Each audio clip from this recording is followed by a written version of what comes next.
खबर है महाराष्ट्र के नागपुर जिले की, जहां एक दिव्यांग महिला पर इस कदर अत्याचार किया गया कि इसकी दास्तान सुनने और देखने के बाद किसी के भी रोंगटे खड़े हो जाएं।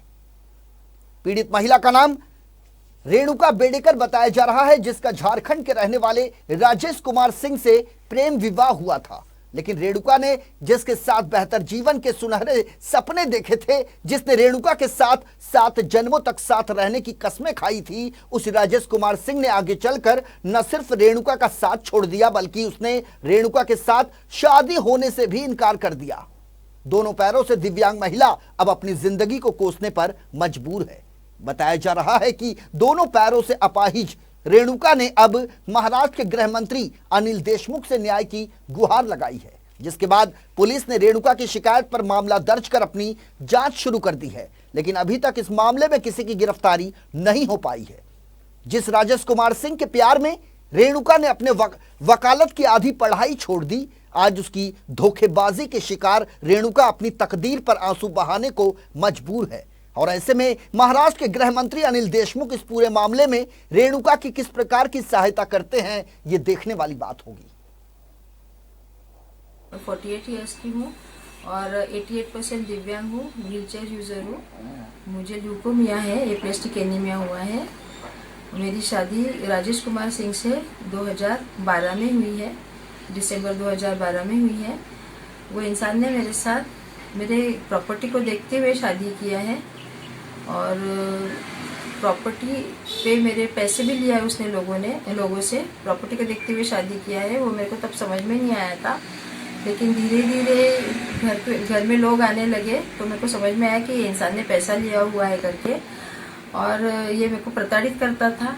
शादी के बाद में मेरे को टॉर्चर करता था और ऊपर से इसने दूसरी भी शादी की है 2014 में, जो कि उसका लैपटॉप मैंने 2016 में एक बार देखी थी। तब मेरे को उसके फोटोग्राफ दिखे और तब मेरे को उसके इनविटेशन कार्ड पे दिखा था 2014 की डेट। तो मुझे पता चला तो मैंने उसको कॉल भी की थी कि आपने शादी की है, तो बोले आपके फैमिली मेंबर्स को पता था, आपके फैमिली मेंबर्स यहाँ पे आए थे, मेरे को जोड़ा दिया, शादी का जोड़ा दिया, मेरे साथ तीज किए, सब कुछ किए, फिर भी आपने शादी की है। तो वो बोले कि नहीं नहीं, ये तो एडिटेड फोटो है। मैं बोली इतने सारे एडिटेड फोटो नहीं हो सकते हैं। तो फिर उसने फिर माना कि मैंने शादी किया है वगैरह, मेरे घर वालों ने करके दिया ये वो। मैं बोली घर वालों को जब पता था तो उन्होंने शादी कैसे कर दी? तुमने एक इंसान दिव्यांग लेडी की लाइफ कैसे खराब कर सकते तुम?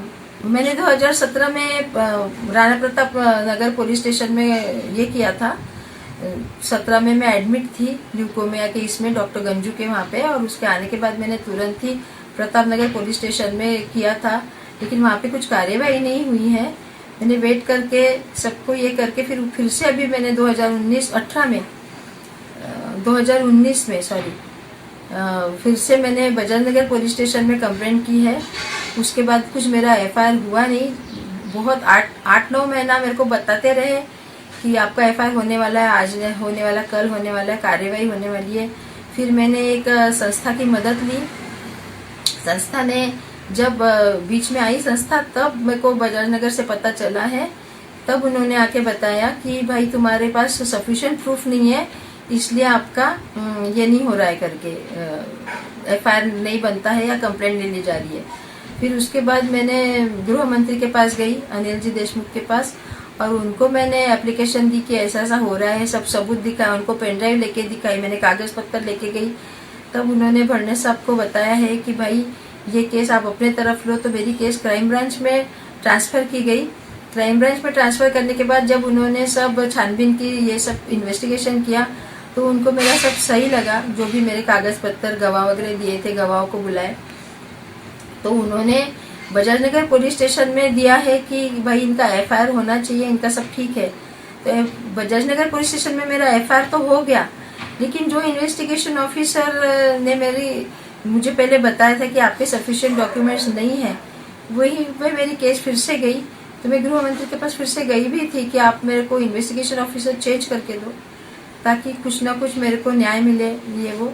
लेकिन उसके बाद भी मतलब बड़े साहब ने लेटर भी दिया बजाज नगर पुलिस स्टेशन में, क्योंकि जब मैंने कॉल की तो सर ने बोले थे कि मैंने अपना लेटर दे दिया, इससे ज़्यादा मैं कुछ कर नहीं सकता। आपका इन्वेस्टिगेशन किया, लेटर दिया, तो फिर भी अभी मेरी कार्यवाही जिस हिसाब से होना चाहिए वैसी हो नहीं रही है। और जब मैं गई तो मुझे ही बोला गया कि आपने सही सिग्नेचर ऐसे किए हैं, अलग नाम से सिग्नेचर किए हैं, जबकि मेरा पूरा प्रूफ जो है, मैंने कभी नेम नहीं चेंज की, मेरे ही नाम से सब प्रूफ वगैरह है, सब कुछ है, फिर भी मेरे ही ऊपर एलिगेशंस लगा रहे, ऐसा मेरे को लगा।